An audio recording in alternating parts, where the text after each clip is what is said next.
Hi, everyone. Welcome to the Smarter Systems, Better Care podcast. I'm here today with Kathryn McAdam. She is the founder of McAdam Functional Medicine, where she guides individuals to lasting wellness through faith-based root cause functional medicine programs that specialize in gut health, hormonal balance, and transformative coaching. Welcome to the podcast, Kathryn. Thank you. I'm blessed to be here. Absolutely. And we're glad to have you. And just to give our listeners context, tell us a bit about your background. So, my background, I've been in the medical field for nearly 20 years. I'm also trained as a Christian minister. My first degree is in fisheries and wildlife, but that's ages ago. My story began many years ago as I found myself homeless with my 3 kids as I was fleeing a drug addicted, abusive ex-husband. And my path to healing was not just linear. It was an up and down roller coaster, and it wasn't easy, but I found my path to healing wasn't just physical, it wasn't just mental or emotional, it was also spiritual. And so I bring that into my practice. Several years back, I was a nurse in the ICU and, doing all the things. I was in school, getting my master's. I was taking care of my 3 kids, who then were teenagers. And I started having some stomach pains and I was so worried about it that it actually drove me to go to the emergency room, not just once, but twice. And they did all the scans and the tests and they said, we can't find anything. There's nothing wrong. And so I was just really worried because my mom had cancer. It started in her stomach. I was for sure something was wrong. They had missed something. They just kept on, they couldn't find anything. And they passed me off to the lady doctor thinking maybe that was the issue. After going through more tests and painful procedures, still no answers and just this mounting amount of medical debt. And I was so worried, what's going to happen to my kids? If I'm not there to take care of them, still a single mom, still doing all the things, single source of income. And I happened to cross a woman who was speaking about changing lifestyles and different patterns of eating and that sort of thing. And I thought, what have I got to lose? And so I tried it. And to my absolute shock and delight, within a week, my symptoms were gone. That pain that I had in my stomach was gone. And not only that, but I lost 8 pounds in a week. It's just changing a few things Amazing. about.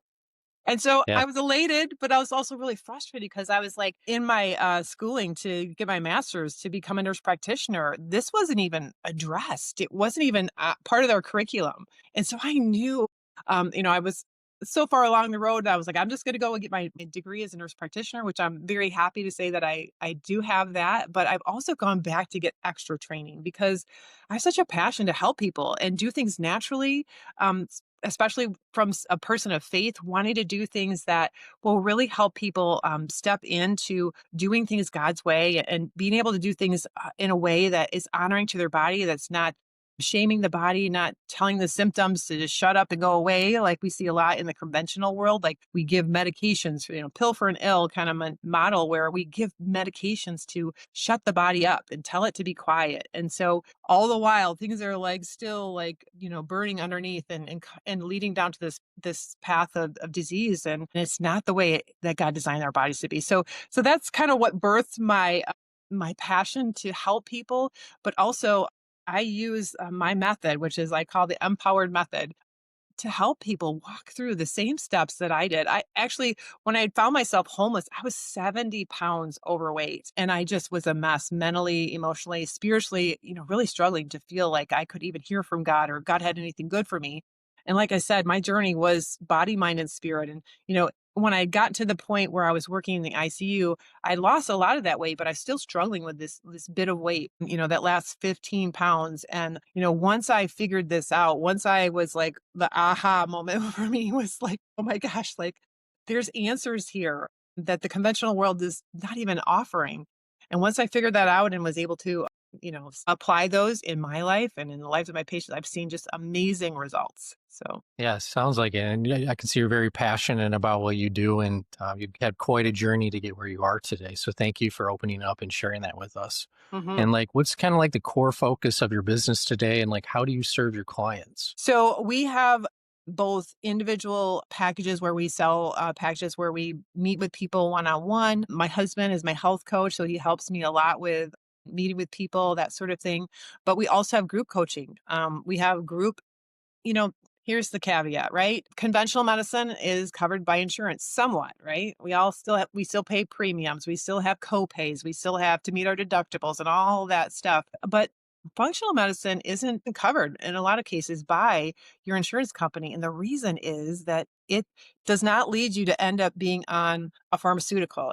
I know this is pretty controversial, but I just saw in my training and my practice, there was clinical guidelines that we were trained to use as part of, what was acceptable and what was allowed, and what was demanded of you as a provider, in the conventional world. And every one of those guidelines basically led the patient down a pathway of ending up on a pharmaceutical. And to me, I just shudder at that because that's not necessary. And in many cases, it's actually the medications that we put people on that are causing more of the symptoms. You see all these drug ads, right? And it's Yeah. like, here's this drug that can cure this thing supposedly, but it's also going to give you all of these side effects. Yeah. These 60 things. Yeah, yeah. And it will either kill you or kill whatever you're fighting, right? And maybe both in the process. And so, that is part of my process is really helping people to avoid ending up on a medication for the rest of their life. Avoid ending up stuck in that cycle, that sick model of care. I can't remember who it was, but someone said you can't make money off of somebody who's well. And so, really, that's the whole premise of the insurance agencies. They're not going to make money if you don't need the medication, if you don't need to be in the hospital, if you don't need to be going to your doctor constantly to have regular, recheck of your labs and all these things that they look at because you're on these medications. So, it really is. I feel like there's like this rumbling in America right now. We see RFK working against, all this junk that's in our food. Um, and I feel like people are starting to rise up and say, I want a better way. I don't want to be stuck on these medications forever. And that's what we offer hope for. Like we can help you to address the root cause of what's going on and not just cover it up with a band-aid, not just tell their body to shut up and obey so you can go on with your life. And we try to get to the root cause so your body can actually do the healing process that it was designed to do by an intelligent creator. Yeah, absolutely. And, that's not always something that shows up on a lab test, right? Just because it says it's normal, like in speaking to your own story, doesn't mean things are good. Like you still can feel not well. There's other things going on that are contributing to your health, Absolutely. and So, you were yeah. able to figure it out. Mhm. Yeah. Yeah, definitely. And the thing is like the lab values that we are trained to look at in conventional medicine, so here's your normal, right? Your normal if you're in this range. We don't care if you're like headed this way or that way in the conventional world. We don't care until you're outside of the normal. Because outside the normal, then that's a disease state and we can treat you with medication. Other than that, that's why a lot of times people get frustrated. They go to their doctor and they're like, my labs look fine, but I don't feel fine. I don't feel good. I know that there's something wrong. And, many times when we're headed this way or that way within the normal range, that's the champion of conventional medicine, or I'm sorry, functional medicine, because we can then go in and say, why? Why are you more on the high end or the low end? What's going on in the processes of your body that's causing this? What should be more of a narrow optimal range is not there. Yeah. And they might even be leaning, like you said, or you're kind of alluding to, like more towards they're still in the range, but you can see there's clearly a defining point where they're like almost there, but not quite outside the range. So that's kind of like telling another story in a sense. Hmm. And, when you look at your role too, like where do you spend the most energy driving the growth with your coaching, educating people? Where's all your time spent today? Well, I have a podcast called the Unstoppable Joy Podcast. I love to speak on this topic. I'm very passionate, as you can tell. I'm just Yeah, I can really, definitely tell. fired up about it. And I really want to help people, find their way to health and wellness. So, really like getting the word out is the biggest part of this right now. Obviously, in our group coaching, we have weekly meetings where we talk to people as a group. We discuss different topics within functional medicine, and it's kind of laying out my program and how to incorporate that into their everyday lives. But, you know, I would say those are some of the big things that we face is just, the back end of everything. Like, the technical part. My husband Joe is a huge part of this business, and I would not be here. I would not be on this podcast if it weren't for him because he does so much in the background, so much technical stuff. And we had talked to you about like hiring a VA because it's getting to the point where it's so much that it's keeping us from being able to do all the things, in the clinical, face to face with the clients that it's a little bit of a handicap, I would say. Yeah, definitely. You're trying to get your operations, your process down so it doesn't feel so burdensome as Hmm. you're growing, which is a good thing. It's a good problem to have. Yeah. Yeah. Yeah. And then like what's like one shift in your industry right now, kind of looking at bigger picture, that most leaders are not paying enough attention to right now. As far as the medical field or functional medicine? Let's look at like functional medicine. Interested to hear your take on that. Yeah, so functional medicine is, it's kind of like the wild, wild west out there. It's like there's no clinical standard, and the thing is they're drawing from a lot of, different practices, holistic practices. And so the amazing thing about what's going on now is AI. AI can be so helpful in fine tuning things for our clients. I'm not saying that I lean on AI to completely come up with a plan for people, but, you know, being able to draw and say, "Hey, can you help me find a resource that would back up what I'm seeing in the clinical state?" So that's been really helpful. And I think that it's the wave of the future. I think AI is going to really overtake a lot of the things we do in the medical field. I know that you can't substitute bedside care. My daughter is in nursing school about to graduate. I'm so excited for her and her future. But I really feel like, especially with the wellness aspect of health, there are so many tools. All of the things from like the Aura Ring to all the wearable devices. All the wearables. Yeah. I think they're gonna be really integral in helping people to track their health and wellness and be more aware. Awareness is the key. Everything from knowing what's in your food to the things that are in your surroundings, the pesticides and the herbicides, and all the things that we are on our food, the stuff that's on our fabrics, everything. Knowing, being aware of that is hugely important. But we're even in our practice, we're working to develop a chat bot that will help guide our clients through our process. It's not to replace us, but also just be an adjunct to our care so that we can keep them on track and keep them motivated and really have it catered to them because it's such an invaluable tool. Like, the wearables are awesome, but what if you had like somebody in your pocket saying, "Hey, how's it going today? Are you what are you struggling with? And how can we tweak things in your diet or maybe your sleep patterns or your stress?"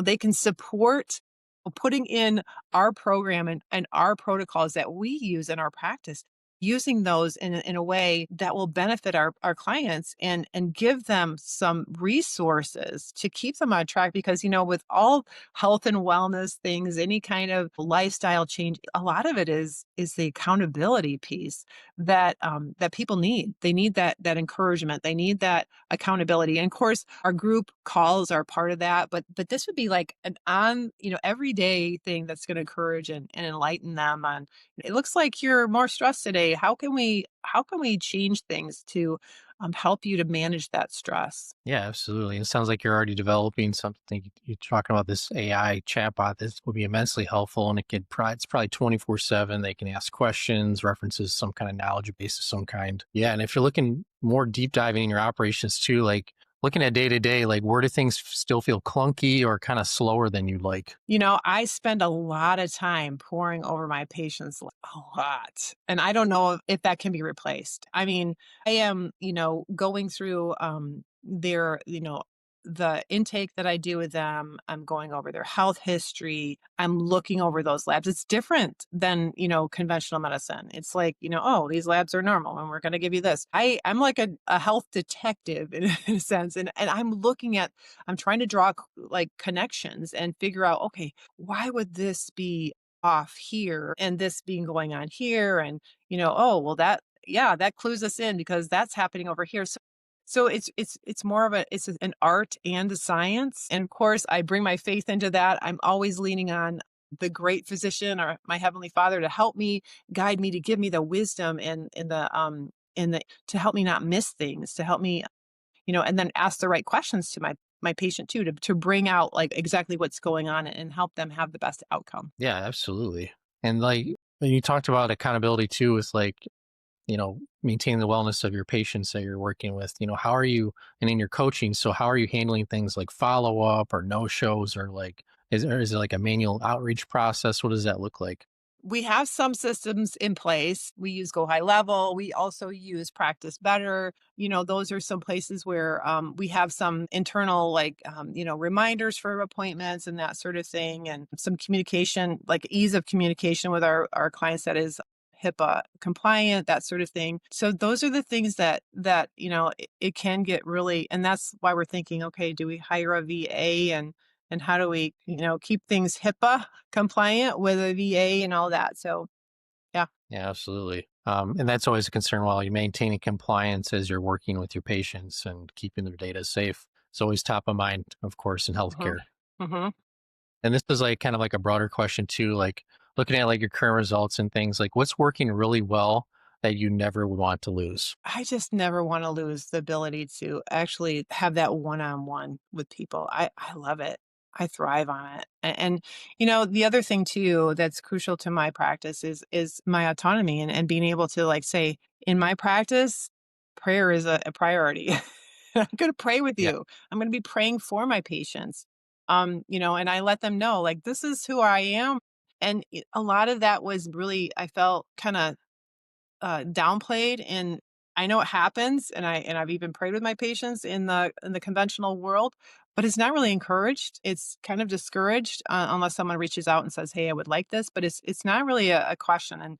And to me, that is the thing that's working, is incorporating my faith, because you can't separate the soul, your spirit, from your body and your mind. And studies show that people who have faith actually recover better. They are in better health in general. Yeah, it's full circle. It's kind of looking at you probably heard of social determinants of health, is taking a complete picture of the patient and making sure that it's like not just the labs are looking good, but their overall wellness, spirituality, everything is in place.